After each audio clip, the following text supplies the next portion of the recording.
یا حضرت عمر کو یہ ڈر تھا کہ اگر میں نے ایسا نہیں کیا تو رعایا میرے خلاف کھڑی ہو جائے گی؟ وہ تو ایسی پاورفل حکومت، کوئی بغاوت کا دور دور تک بھی خطرہ نہیں تھا۔ اللہ کا خوف، اللہ کا خوف کہ جس خدا نے مجھے حکومت دی ہے، اَيَحْسَبُ الْإِنسَانُ أَن يُتْرَكَ سُدًى، اللہ نے قرآن میں کہہ دیا ہے کہ تم یہ مت سمجھو کہ بیکار چھوڑ دیے جاؤ گے، ہر عمل کی ریزن بیان کرنی پڑے گی کہ اے عمر، اگر آپ کی رعایا میں ایک گھر بھوکا تھا، آپ کو پتہ نہیں چلا، تو اس کی ریزن بیان کریں کہ آپ کو پتہ کیوں نہیں چلا، اور اگر آپ کو پتہ چل گیا تو اس کے گھر میں کھانا پہنچانے کا انتظام کیوں نہیں ہوا؟ یہ بھی ایک عمل ہے نا، اس عمل کا جواب دیں۔ حضرت عمر کے پاس اس کا جواب نہ ہوتا، اس لیے کندھے پہ راشن ڈال کے لے کے جا رہے ہیں۔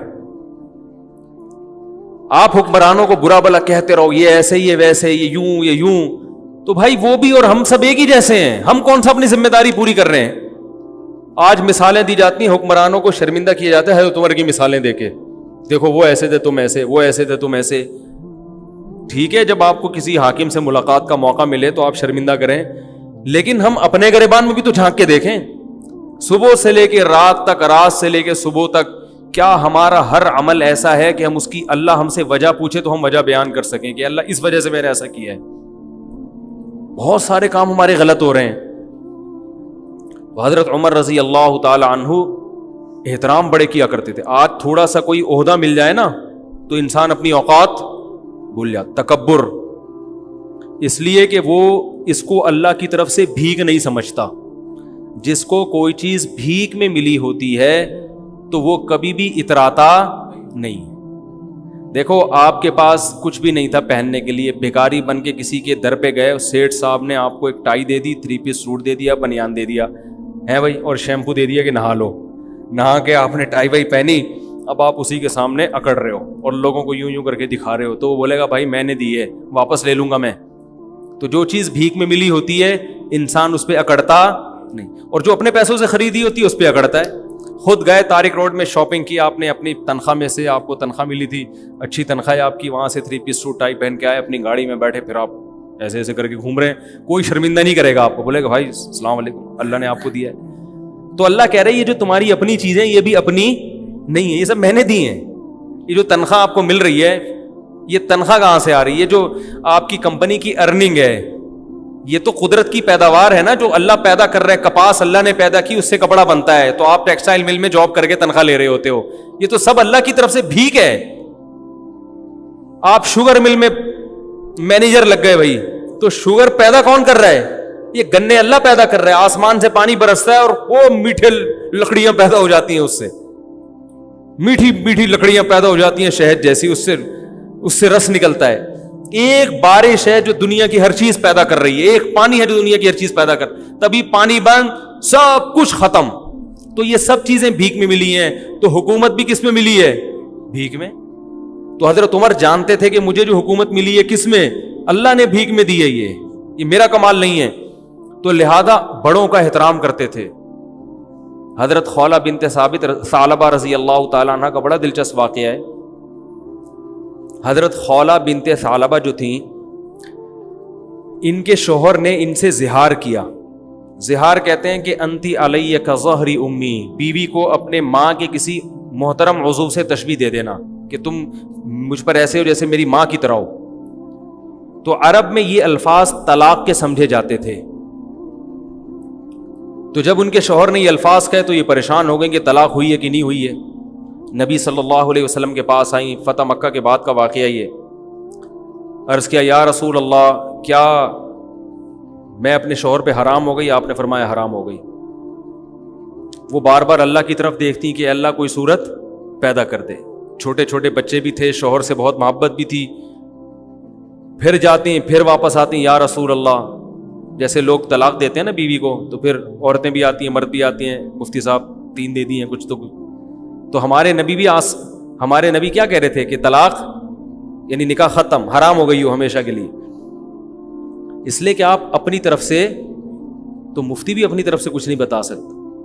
جب بار بار آئیں اور آسمان کی طرف دیکھتی تو اللہ نے آسمان سے آیتیں نازل کی، قد سمع اللہ 28ویں پارے کا پہلی آیت، قد سمع اللہ قول التی تجادلک فی زوجہا، تحقیق سن لی اللہ نے بات اس عورت کی جو اے نبی اپنے شوہر کے بارے میں آپ سے جھگڑا کر رہی تھی، واللہ یسمع تحاورکما، اللہ تمہاری سرگوشیوں کو، باتوں کو سنتا ہے۔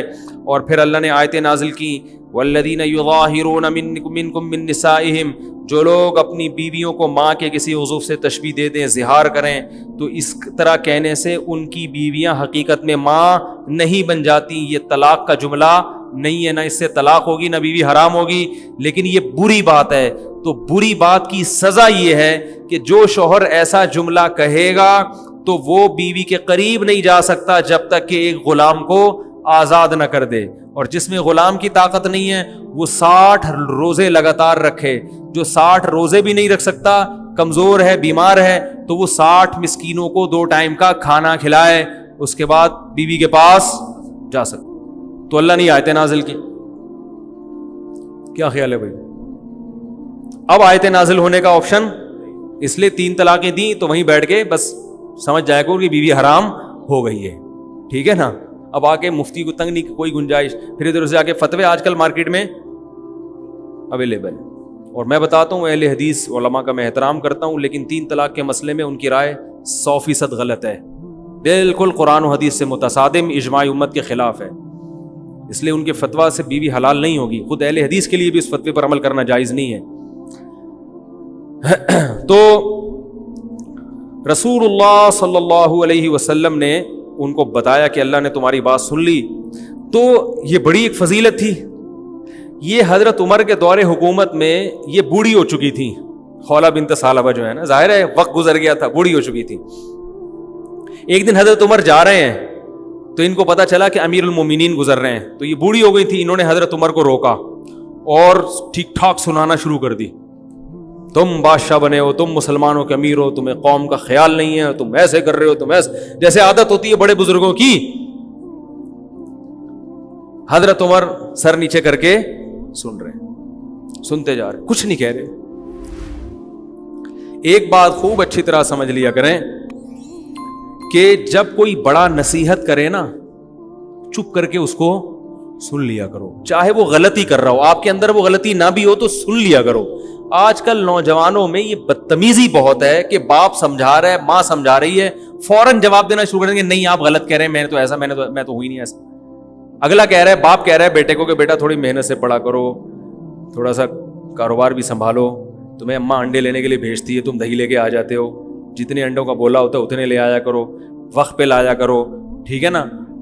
چپ کر کے آپ سارے کام وقت پہ کر رہے ہیں، لیکن اس وقت تھوڑی دیر چپ کر کے بولو بھائی سن، اس وقت فوراً جواب نہ دیا کریں، نہیں میں تو لے کر آیا ہوں نا، میں تو اس وقت بھی گیا تھا، تو بتائیں کب میں نے دیر کب کی ہے۔ یہ بڑی بدتمیزی ہے، گھروں میں یہ سسٹم ہی ختم ہو گیا سننے کا۔ او بھائی تھوڑی دیر سن لے، 5 منٹ، ٹھیک ہے نا، بول اچھا ٹھیک ہے، انشاءاللہ کوشش جاری رہے گی، سن لو، پتلی گلی سے نکل لو۔ ابا سے کون سا 24 گھنٹے کوئی بیٹھے رہتے ہو، یا ابا ہے یا کوئی بزرگ ہے یا کوئی عالم ہے، کوئی مفتی ہے، کوئی بڑا ہے، کوئی بھی سمجھا رہا ہو، اس وقت چپ کر کے سن لو۔ بعد میں آپ سمجھتے ہیں کہ واقعی یہ غلط فہمی سے ممکن ہے ان کے دل بدگمان ہو رہا ہو کوئی میرے خلاف، تو بعد میں کسی موقع پر آپ ان کو الگ سے سمجھا دیں کہ یہ کچھ آپ جو ایسی باتیں کر رہے ہیں 1-2 دفعہ تو ٹھیک ہے، لیکن بار بار آپ کریں، اس کا مطلب شاید آپ کو کوئی غلط فہمی ہے۔ تو ایسا نہیں ہے، میں انڈے ہمیشہ ٹائم پہ لے کے، انڈے کی ایک مثال دے رہا ہوں میں تو یہی کرتا ہوں نا سارا دن۔ تو یہ جو ہے نا ایک دم بدتمیزی کرنا، یہ اچھا کام نہیں ہے۔ کچھ آداب ہوتے ہیں، کچھ تمیز ہوتی ہے، وہ شارٹ ہوتی جا رہی ہے مارکیٹ سے۔ باپ اگر غصے میں بھی ڈانٹ رہے تو چپ کر کے سن لو، اسی سے انسان کے خاندانی ہونے کا پتہ چل جاتا ہے۔ کچھ دن پہلے ایک جگہ جانا ہوا، ابا نے اپنے بیٹے کو نا میرے سامنے ڈانٹ رہے ہیں، ایک کاروبار کے سالے نے بیڑا غرق کر کے رکھ دیا، اس کو دیا یہ کر دیا، سست۔ بیٹا بیٹھ کے سن رہا، چپ۔ مجھے اندازہ ہوا کہ خاندانی لوگ ہیں، گھرانہ کیسا ہے، باپ بولتا ہے تو بیٹا چپ کر کے سنتا ہے، یہ خاندانی ہونے کی علامت۔ ورنہ بیٹا یہ بھی کہہ سکتا ابا مفتی صاحب کو بتانے کی کیا ضرورت ہے، وہ ہو سکتا ہے بعد میں جا کے اس نے پرچہ لکھ کے دیا ہو کہ ابا ویسے ہی مجھے سمجھا دیتے مفتی صاحب کے سامنے۔ ابا کو چاہیے کہ الگ سے سمجھائیں، کسی کے سامنے نہ کریں، یہ ابا کی غلطی ہے۔ لیکن بیٹے کی سعادت کیا ہے، چپ کر کے سن لو یار ابا کے احسان اتنے ہیں, یہ گھر ابا نے دیا ہے بھائی, نام ابا سے ملا ہے, کوئی بات نہیں, تھوڑا سا ظلم ہو گیا تو کیا ہو گیا, وہ احسانات کے مقابلے میں اس کی کوئی اوقات ہی نہیں ہے جو ان غلطیوں کی. تو حضرت عمر رضی اللہ تعالیٰ عنہ اتنے بڑے امیر, لوگ کانپتے ہیں ان کے نام سے, اور ایک بوڑھی عورت کھڑے ہو کر ڈانٹ رہی ہے, سمجھا نہیں رہی, ڈانٹ رہی ہے, بولتی جا رہی ہے, چپ ہی نہیں رہی. تو وہ جو حضرت عمر کے خادم تھے نا, انہوں نے کہا قد اکثرتی یا خولا, بہت زیادہ کر دیا آپ نے نصیحت, امیر المومنین ہے, تھوڑا خیال کرو. ٹھیک ہے 2-3 دفعہ ہو گیا, اب آپ تو بولے ہی جا رہی ہو. حضرت عمر نے ان کو خاموش کرا دیا, اپنے خادم کو. فرمایا کہ اگر یہ عشاء کے بعد کا یہ واقعہ ہے, فرمایا اگر یہ عشاء کے بعد سے فجر تک بھی مجھے کہتی رہے گی تو عمر اس کی بات سنتا رہے گا, کیونکہ یہ وہ عورت ہے جس کی بات کو اللہ نے آسمانوں پہ سنا ہے. تو عمر کون ہوتا ہے اس کی بات کو سننے سے انکار کرتے؟ یہ وہ عورت ہے جس کی بات اللہ نے 7ویں آسمان پہ سنی ہے. یہ آئی تھی نا نبی کے پاس گنجائش پیدا کریں, تو قد سمع اللہ نے آیتیں نازل کی, اللہ نے سن لی اس عورت کی بات جو اپنے شوہر کے بارے میں آپ سے جھگڑ رہی تھی. تو جس کی بات اللہ 7ویں آسمان پہ عرش پہ بیٹھ کے سن رہا ہو, عمر کیسے کہہ سکتا ہے کہ بس کر میں نہیں سننا چاہتا؟ تو یہ بھی وہی ہے اللہ کا خوف. یہ کہاں سے آیا؟ قرآن سے آیا. کوئی اقوام متحدہ نہیں تھی اس وقت, یہ کوئی بین الاقوامی عدالت نہیں تھی جس کے پاس دنیا کیس لے کے جاتی کہ یہ ہماری بات نہیں سن رہے. جب تک اللہ کا خوف نہ ہو, آخرت نہ ہو, انسان کا بچہ بن ہی نہیں سکتا, اور دنیا میں ظلم ہوتا رہے گا, اور اپنے اوپر بھی انسان ظلم کرتا رہے گا, اپنے اوپر بھی.